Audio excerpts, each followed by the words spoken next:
Are you wondering, how do I actually accept something that feels so unacceptable? After the death of my daughter in 2020, I learned that if I wanted to keep moving forward through my grief journey, there were certain things I needed to understand in order to not be stuck in my pain. On this video, I'm going to share concepts with you today that helped me to accept the realities of my loss and to move towards hope and healing. And I believe they'll do the same for you. In my last video, we talked about how fighting reality keeps you stuck in grief. On this video today, I'm going to share 8 concepts and steps to help you find acceptance and move towards hope and healing. Let's get you moving through your morning.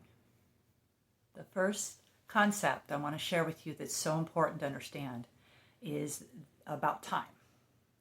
Now, many people will say, just give it time.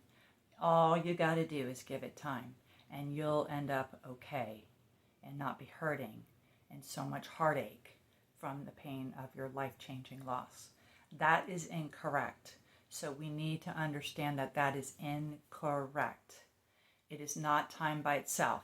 Now, with some people's stories, they may say that, and they may not identify those things because it's time and other things. They may not be able to identify those other things. I have learned to identify them as one who is pursuing to be a grief specialist. Okay, so it's not just time, it's time and. Time and what, Julie? Some of the time ands is going to be shared on this video, so please stay to the end. It can tremendously help you. Okay, but bottom line, if you think it's only time, I know people who are like, man, my dad, my whatever brother died 20 years ago, and I really now realize I never worked through that loss. That's what can happen when you're not working through your grief and learning ways to work through it. Okay, so just understand it's not just time, it's time and all the other things you need to learn that are going to help you. You could just learn 1 or 2 and they may help you tremendously, but many other things can really help you to not get stuck, which is part of what this video is all about and this series is about, right? So remember, time and other things both help you. Time is a part of it. Everything takes time. It takes time for me to make this video today. It takes time when we work. It takes time to clean our house. So time is definitely an important factor, and being patient with time is important. But I want to make sure you understand this first principle, okay? Now, my second concept that you need to understand is about grief, that it's not your enemy. It's not your enemy. It's not an enemy needing to be conquered. Okay, it's an ongoing response to your loss, an internal ongoing response to the loss that you've suffered from that has massively impacted your life. Okay, the loss of a dear loved one. Okay, even maybe a loss of someone who wasn't the greatest in your life, but you still are so grieving over them. Okay, so it's not an enemy to be conquered. Instead, you can see it as a companion, as some people say, or it's actually a blessing. Oh no, it doesn't feel good all the time. Don't get me wrong. It hurts really bad. Sometimes it sucks. It is hard to go through. But it is not the problem. It's not a problem. It's actually a response of your love for your loved one. It is, many people say that, and I totally believe that. Understand that love is why, your love for that person is why you grieve. If you grieve much, it's because you loved much. Okay? You love them much. You miss their love for you. You miss, sometimes it's many, many years you were with that person, 50 plus years of marriage, let's say. And that's huge. That is not something to be gotten over. You grieve much when you love much. So if you can see grief in a positive light, it will help you not to fight it. Right? Anything we can see, if we think something is negative and bad, we're most likely going to fight it. And sometimes evil and bad things we need to fight. But grief is not that. So I want to share that concept with you, that it's not your enemy. Choose to see it in a positive light, okay? All right. And the third concept I want to help you understand is you got to get the grief out. You got to get it out. Every expert says this. Everyone that I've studied that really understands grief says you got to get it out. So I talk a lot about this on other videos, but it's an important concept. If you think you can just keep it in, I'll just keep it down, I'll just be okay, I'll act okay, I'll just keep going with life, and I won't, it's all okay, and it's just gonna dissipate inside of me, or whatever you may think about that. It doesn't go away when you don't process it. You don't get it out. And there's many ways to get grief out. I'm not going to go in depth on this video, but go to my other videos about how to get the grief out and understand, okay? Arting it out, talking it out, writing it out, crying it out, yelling and screaming if you have to, okay? There's more even ways than that. These are things that you can do, but you got to get it out. So that's my third one.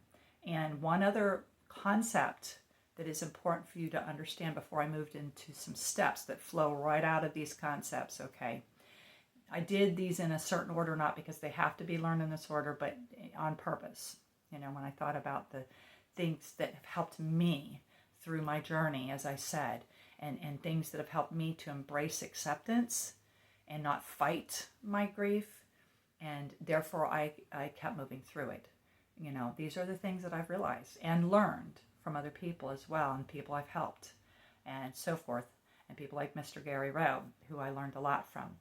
And so the fourth one is that it's important to understand the bigger picture, is the way I put it. And what I mean by that is that you're not alone. You're not alone in your grief, nor are you supposed to be alone in your grief. You can't do it alone, okay? Therefore, if you don't do it alone, you're not alone, okay? Because, and we're going to talk about that in a minute and what you need to do. But also, I like to say you're not the only one going through what you're going through. You're not the only one feeling what you're feeling. Oh, it's hard. And we are not to compare ourselves to one another. But what I'm saying is you're not the only one feeling what you're feeling. And when you realize that, it can really help us. Because there is a devil, I believe. There's enemies, there's lies in this world all over the place. And one of them is that we can do this alone, or I think I'm fine, I don't really need more help, or that I'm the only one. And when you think that, you even more isolate, and then you can get depressed and then beat yourself up, and all kinds of negative things come in when you think that way. So choose to realize you're not alone and you're not the only one going through this. Plus, what you're feeling is common. It can even be called normal. Normal. Wow. Really? Normal, Julie? Yes. Again, not easy, not fun, hurts like the dickens. We don't want to keep feeling like that forever, right? But when you embrace this and embrace these concepts now, if you want to move faster, that's what you need to do. Not fight it, but accept and embrace and just learn to work through what you're going through and realize you're not alone. You're not the only one, and it's common and normal. Therefore, I don't need to beat myself up or put questions on top of this, which is fighting it, to say, why am I feeling this way? Why do I keep experiencing this? And here's one quickly I'm going to say, because I go into this in other videos too. You're not crazy and you're not lazy. Those are just two ones I can say off the bat. Okay? So that's the fourth principle in helping you to accept your grief and continue to move forward to then get the help that you need. So now I'm moving on to the 5th through the 8th, which are more so steps that come right along with you accepting those concepts and understanding those things that I just mentioned. So the 5th one is to give or grant yourself 3 different things, okay, in the midst of what you're going through. Give yourself permission to grieve. Yeah, now that I've told you those other 4 important things about grief, give yourself permission to grieve. When you tell yourself, I give myself permission to grieve, now you're accepting it. Now you're embracing it even. You're going to allow for it to come out when it needs to. And grief bursts and other things that I talk about on other videos that are all different. Sometimes it's just a bad day, a bad week, a bad, really, really hard month. And then other times when it gets a little better, you think you're pretty much over it. And then all of a sudden, grief bursts can just come up out of nowhere by a trigger that you can recognize, or maybe not by a trigger you recognize. But bottom line, okay, give yourself permission to grieve. Then also give yourself time to grieve. We talked about time in the first concept. Give yourself time to grieve and don't rush it. No reward for speed, Alan Wolfelt says, okay? And then third, give yourself space to grieve. So permission to grieve, time to grieve, whatever amount of time you need, not comparing yourself to anyone else, and space to grieve. In your day, give yourself time and space in your day. If you are having a really hard day, you may need to just put everything else aside for that day. We'll go into this more in depth, but this is the idea. Give yourself time, space, and permission to grieve. When you do that, you're now accepting it, and you're going to learn how to accept it. Okay? Big key right there. The sixth one, it's important to and necessary to have people who accept and support you along your grief journey. Accept you. When you find other people who accept you, where you're at, what you're experiencing, with no fighting what you're going through or trying to fix what you're going through, etc., then you're more likely going to accept it, right? It's true.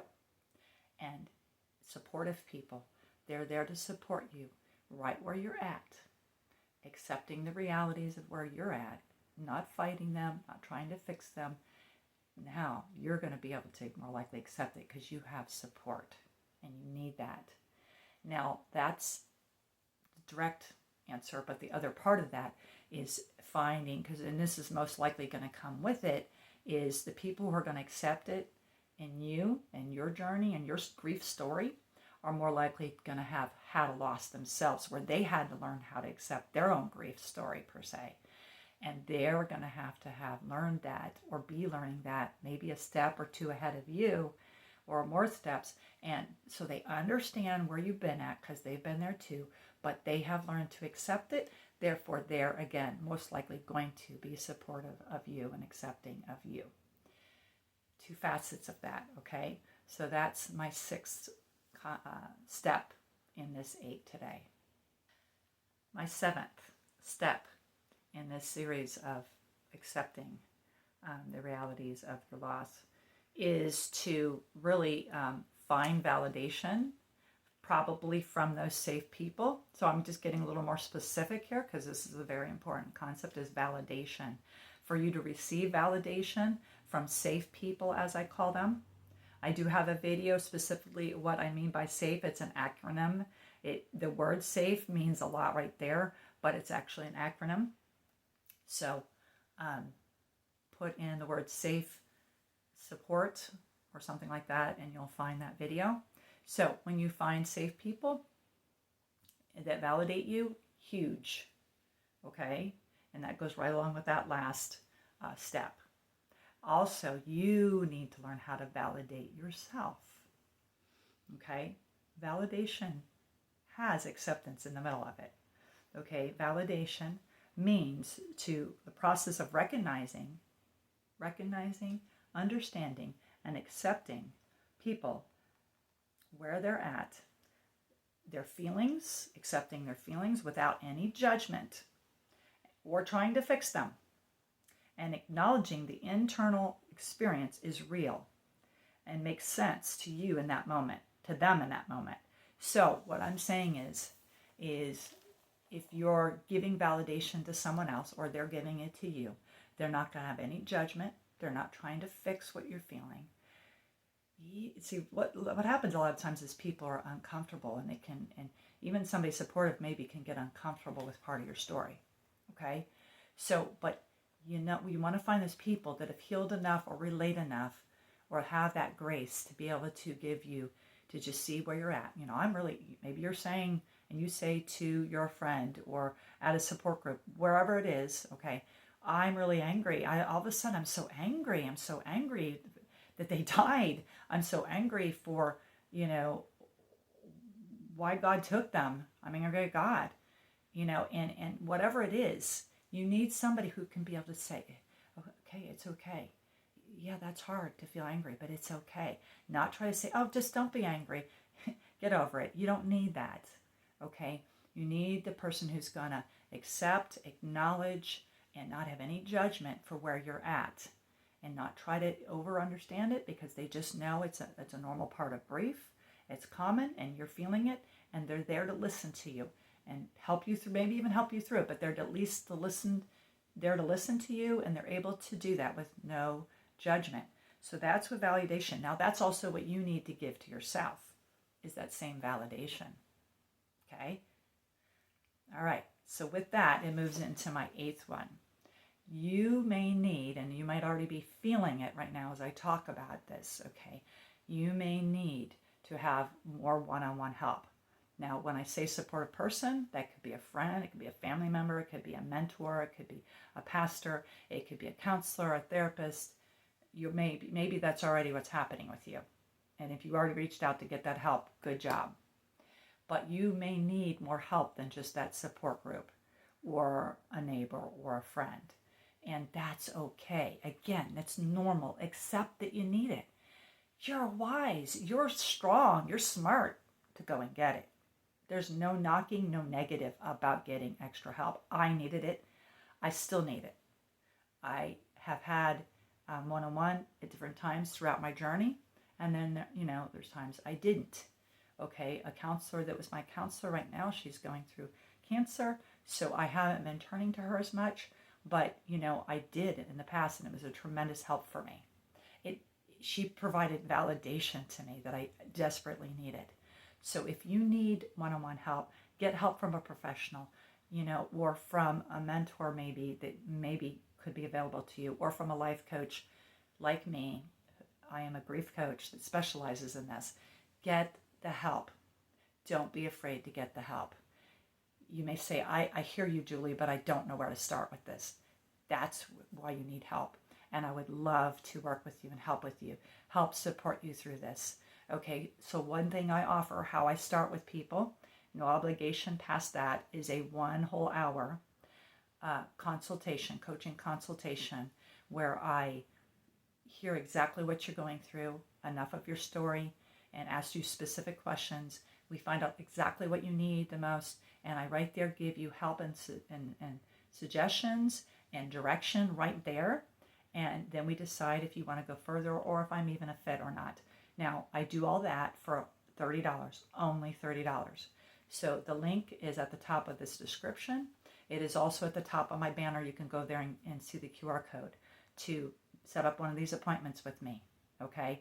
Step out, be bold, get help, so that you don't get stuck or stay stuck in your grief journey. I'm Julie Kay, helping you find your way through grief and loss. Thank you for joining me, and please share this video. The one up on the screen right now is the next one in this series, or a previous one, and that is so important for you to go back to acceptance. Why should I not be fighting? What does acceptance mean?